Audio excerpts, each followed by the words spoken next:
Dude, no one laughed at my joke this morning of how do you think you got here? No, And then I was like, was that not a good joke? Or I knew the joke ahead of time, and I laughed. Did you hear me? I was trying to help you out. No, I was trying. It was crickets, and I was like, oh, that was a good one. Nate makes a joke and pre-preach, and I laugh. I deliberately laugh. You laugh. I heard you laugh at the other one. That's a setup.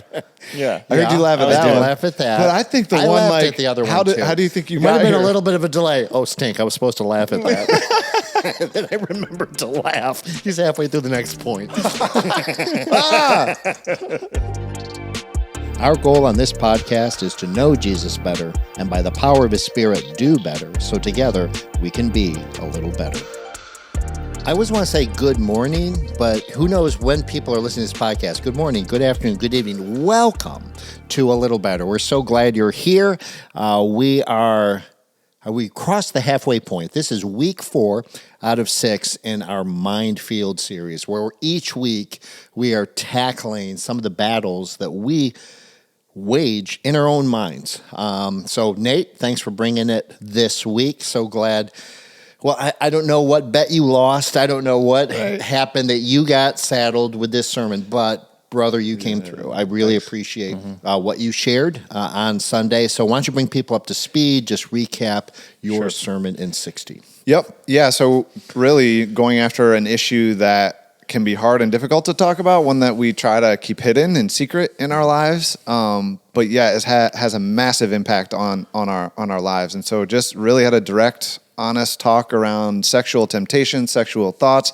The big idea is really going after, though, was lust. I feel like lust is that internal struggle that's at the heart of sexual sin. And so, yeah, we really went after what is lust, what isn't lust. We talked about how lust really is a distortion of this innate desire that we have for connectedness, but lust distorts it into so many other destructive, harmful paths and ways. And then and then we talked about, well, how do we work through that? How do we help our minds to be able to be free from lust, to be able to experience what God desires for us? And really, it talked about how, it's not just sex isn't the ultimate goal, or getting married isn't the ultimate goal, but really even just trying to help people understand that we all have this innate desire to know Christ and to be connected to Him, and He is the one that brings true freedom, true satisfaction, true purpose to our lives. And so that's it in a nutshell. Yeah. I'm not even sure what the timer was, but it was all good stuff. And I just want to shout out Matt Sones is joining us today, too. If you're listening, you don't see him, but Matt Sones is here on the couch as well, has been here before, our ministries lead. One of, right? I mean, but anyway, I'm so far behind in the organization chart, keeping up with everyone's titles, roles, and how they're feeling. But Matt's been a huge encouragement to our staff, is on point for a lot of staff development. And we'll hear a little later, why Matt is here and why I'm so grateful that he's here. Before we get there, I just wanted to, again, for people who kind of want to see behind the scenes, seriously, I want to know, how did you end up with this sermon, and what were your feelings coming into it? How do you prepare for a message like this? And I mean, there are some joys in preaching. I'm not sure. Do you approach a message like this in the same way? Just how do we get here? It's a good question. I mean, I'm part of our writing team, as you are, and usually Drew is the one who will initiate opportunities for people to speak, like if there's a slot or he is traveling. And we knew, I forget the genesis of how it all began, but we knew in this series, Minefield, we had to talk about lust and sexual thoughts. And so I think it originally landed the way we were mapping it out. Now, maybe Drew intentionally put lust on the week that he was away, but he asked if I would be open to talking about it, and I was like, yeah, sure.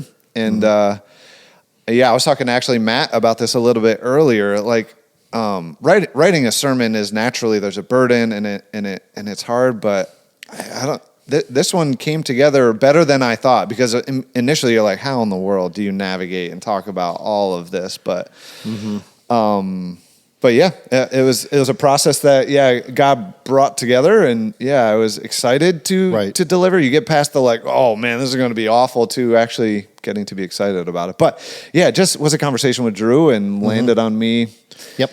me taking it. So. Well, you mentioned me being on the sermon writing team, which is true. However, I think I was out of town when these messages were being written. I think Adam Congdon, shout out, you know, he made some contributions to the writing process. So for me, it was kind of nice because I was, you know, truly surprised. You know, I got to hear the content. We should have given it to Brad because he wasn't there. We should be like, hey, let's give this one to Brad. He's not here. I think we can all be thankful that you, because seriously, I just found the tone of the message so helpful, so positive. I mean, what hope we have in Christ, what he wants for us. He wants us to win this battle. He has something, you know, so much better. So anyway, just everything you did about it, I thought was incredible. So thanks. There's so much.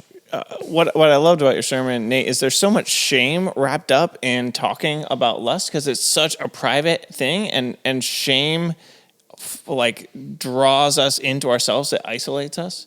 And for you to be able to talk so directly about something that people are so ashamed to talk about was incredibly freeing. Just the tone that you used in such a pastoral way to be able to talk really directly was really helpful.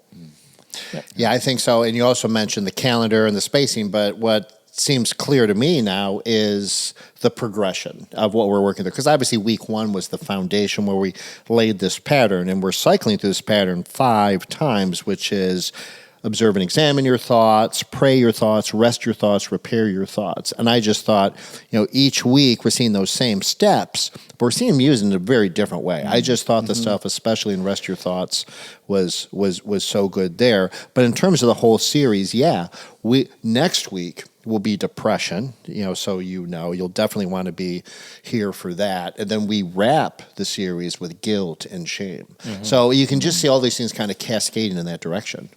Yeah, I've loved this framework too. We were initially like, man, is this going to get old and tired 4 or 5 times, you know, doing those same 4? 1 week. But they truly are a great framework to win the battle in your mind, regardless of the issue that, I know have been helpful to me. Hopefully our church family is also just seeing them being able to be applied in different struggles or thoughts that we have that are really a beautiful way to direct our hearts and our minds and our thoughts on what's best.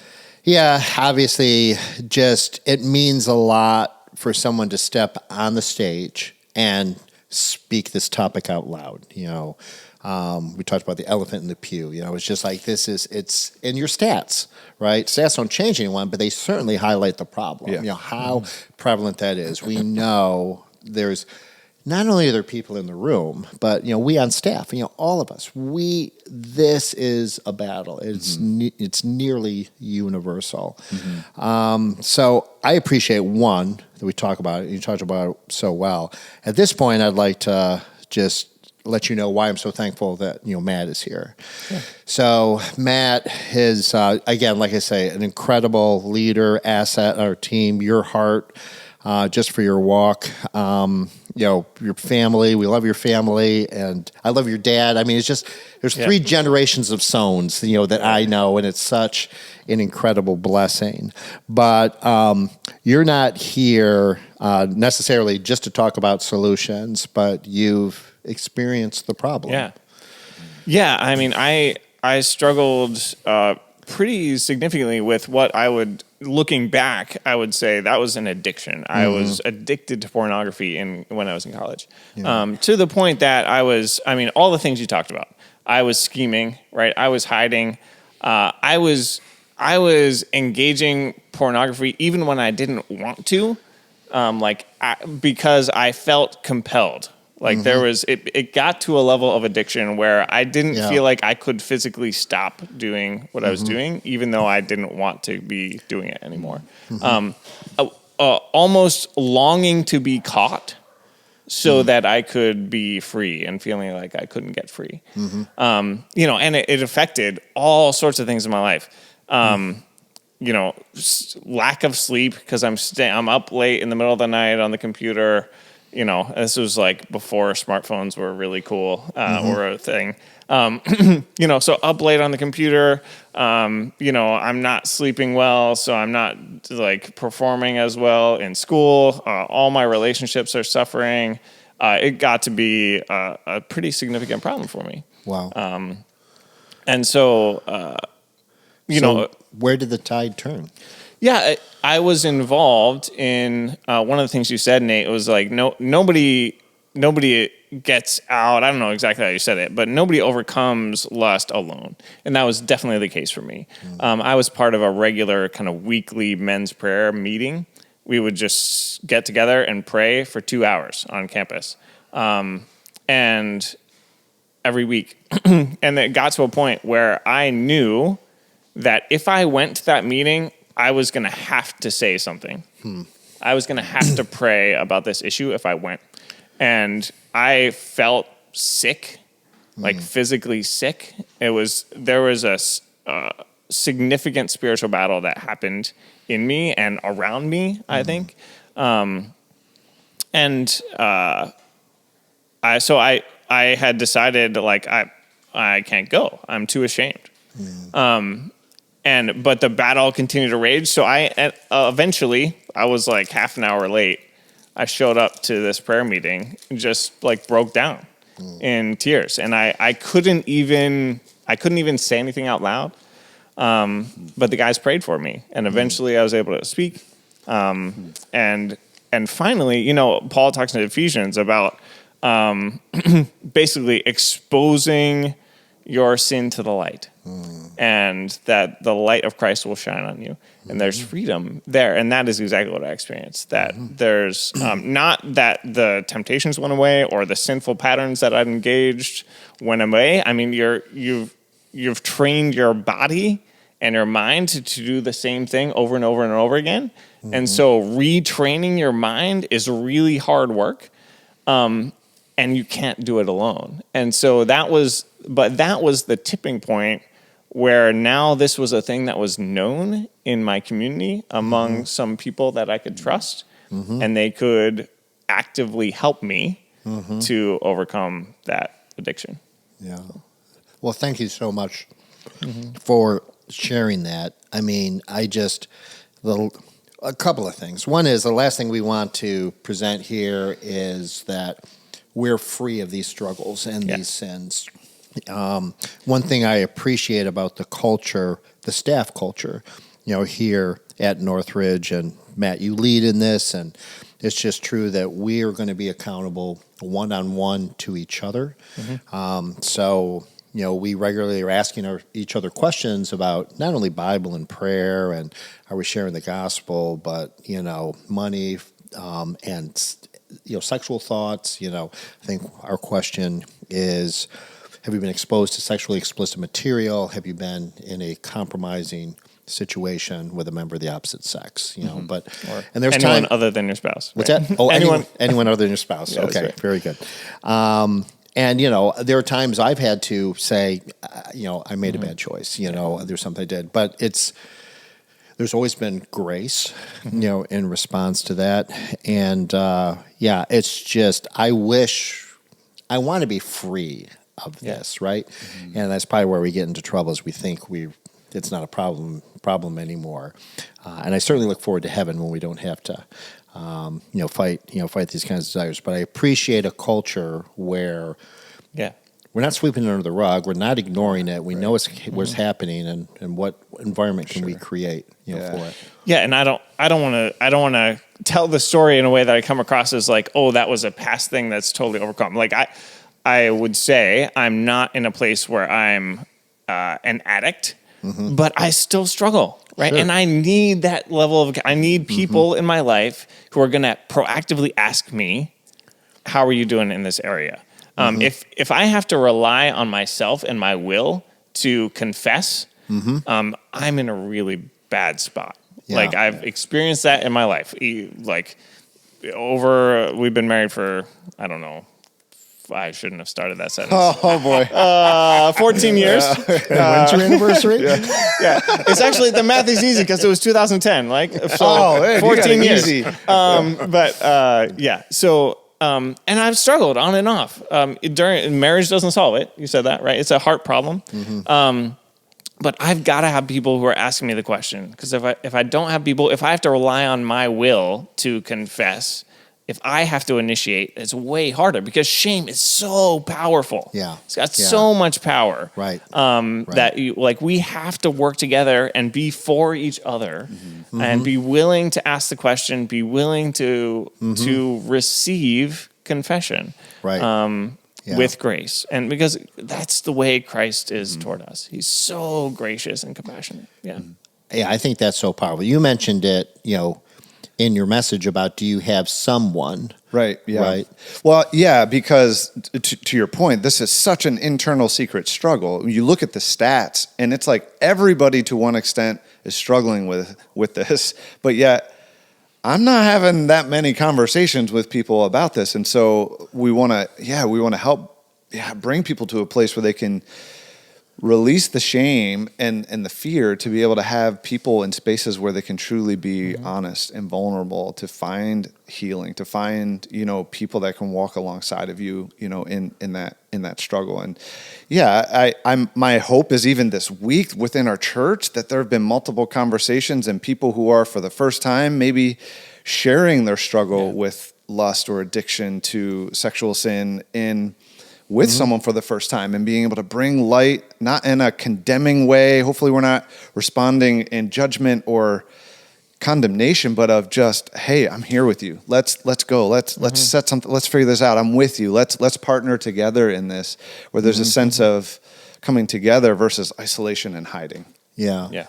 I think that's so powerful. I want to make that just very concrete and explicit in the sense that I never want to be in a place where there isn't someone who is currently on the calendar, and I know it's coming soon, where I will be asked how I'm doing.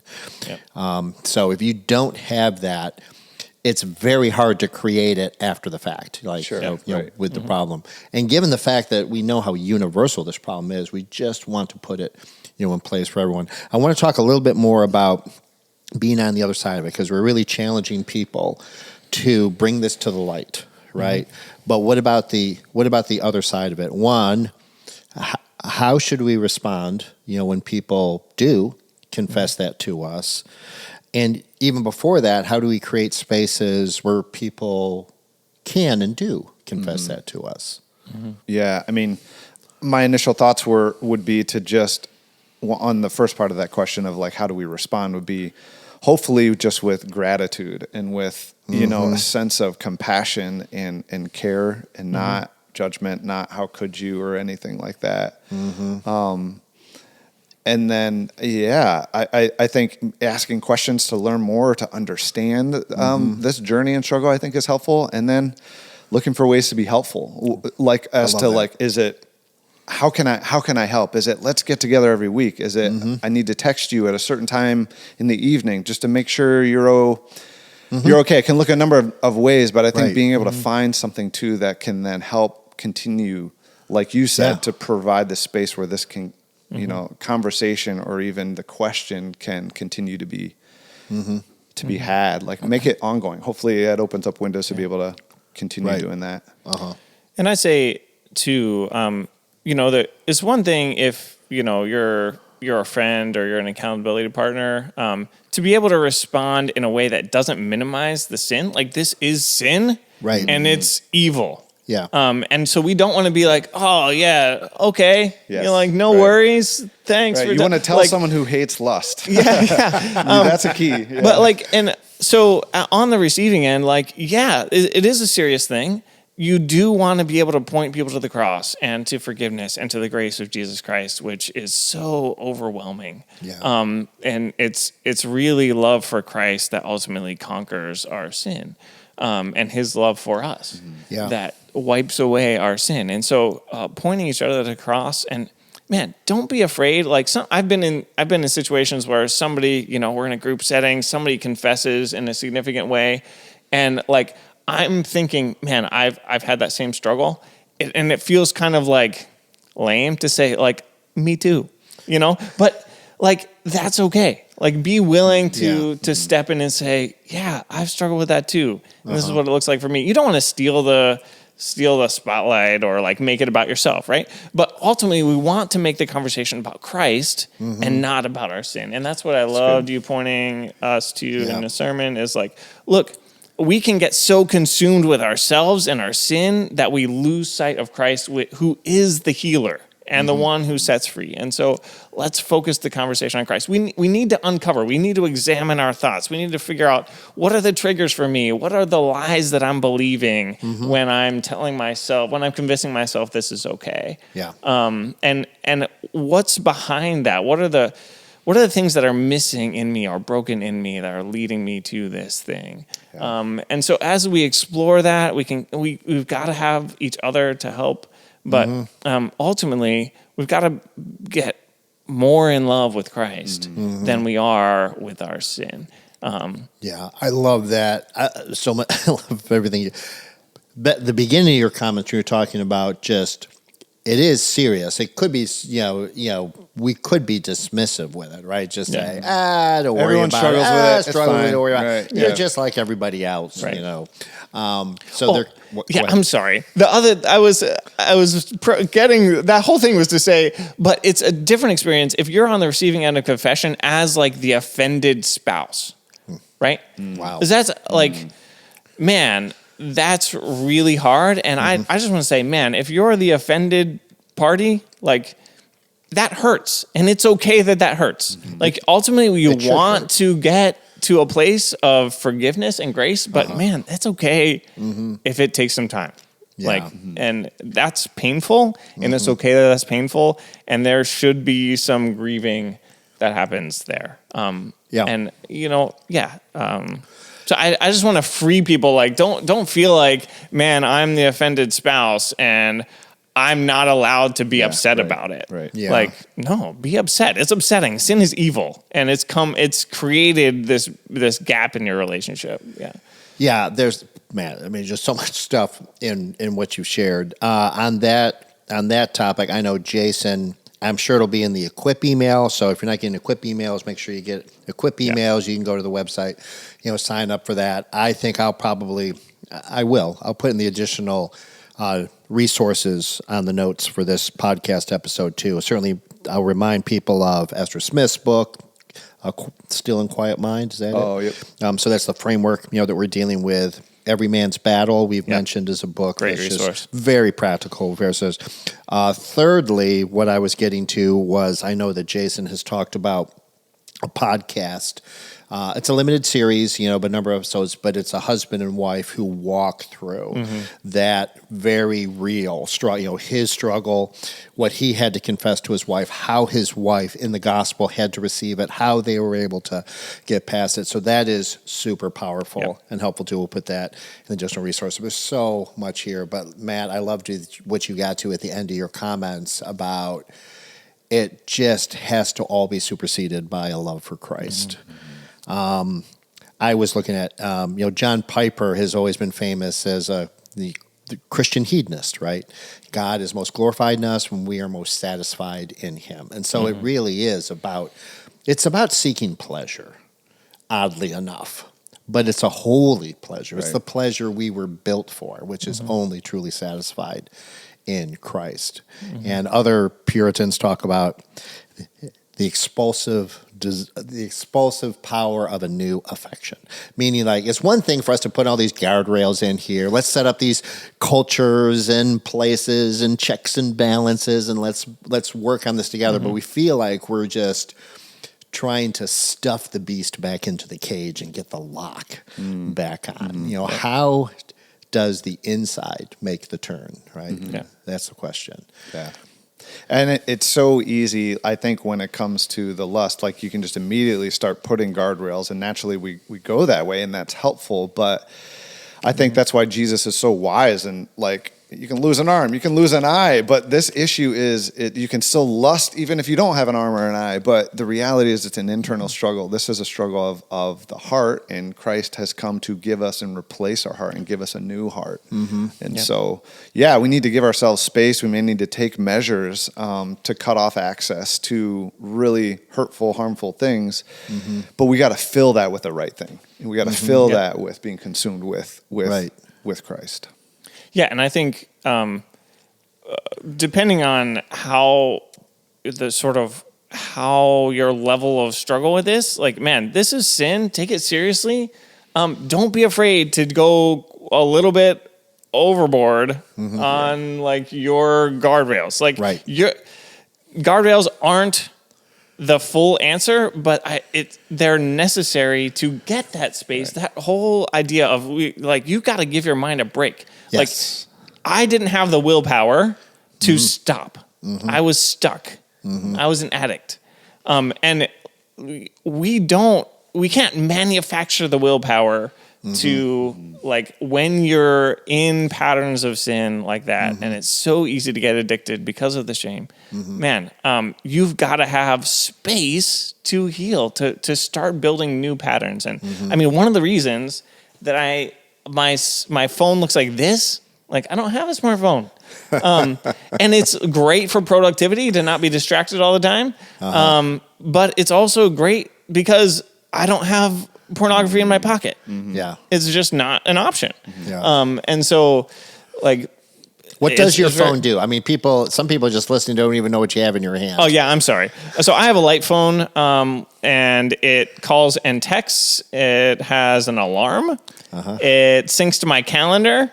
But it has no email, no browser. It's just black and white, like a e-ink screen. No apps. Yeah. It does directions, actually, sort of well. Like GPS? GPS, Like it'll tell you? yeah, it does. Yeah. But yeah, black and white, and I've used it for 3 years now, I think, and it's definitely. There's all sorts of things we can talk about in terms of smartphones and social media and all this, which are so bad for us, in like alarming ways. So I'm super thankful for this, but no, I love again so much. In the midst of it, the need for community. The need to honestly assess these things. And it's not one or the other. Like, we could easily say, oh, just get in love with Jesus. That'll take care of everything. Yeah. But like you say, you never get the space to experience that love of Jesus. Yeah, you talked about putting the beast back in the cage, right? If the beast is rampaging around the house, it's really hard to like fall in love with Jesus when you've got a beast running around the house, right? So there's some ways where you gotta get the thing locked in the cage. One of the Every Man's Battle, they talk about this analogy of like this thing is like a sumo wrestler, and you're this puny dude trying to beat up this sumo wrestler, and you can't do it. How do you do it? You got to starve the sumo, right? Stop feeding him. You need a skinny sumo. Yeah, stop feeding the guy because he's beating you up. Stop feeding him, and every time that you give in, even just a little bit, like it's the little thoughts, it's the little. Every time you take a little step in the direction of pornography or lust, you're just feeding the sumo and making him stronger. Right. And so you gotta lock the cage. Yep. So the beast stops rampaging around the house. Right. So you have the space to do the healing work in your heart. Right. Yeah, and I love. We've spent longer than normal on this, but just because I think it's just such a needful topic. I hope you have found this extremely practical. But I do love the way you ended it, Nate, with just that focus on Christ. And Christ is better than a great marriage. I mean, a great marriage is a great gift from God, but Christ is better. Yeah. Let's not come up with other idols, other substitutes. There is Paul was single, Jesus was single. There's a way to, you don't have to. Marriage isn't, it's not the ultimate solution. It's not the ultimate solution, So it can be a wonderful gift. Sure. God intends it that way, but it was never supposed to replace Him, and He is our ultimate satisfaction. So try to wind it there. Thank you so much for hanging there a little longer than we usually chat, but such a great and needful topic. I hope this makes a difference. I hope you're finding practical ways to make progress in this battle. And please come back next week. We're going to talk about depression, and you'll definitely want to be back for that. Thanks for coming.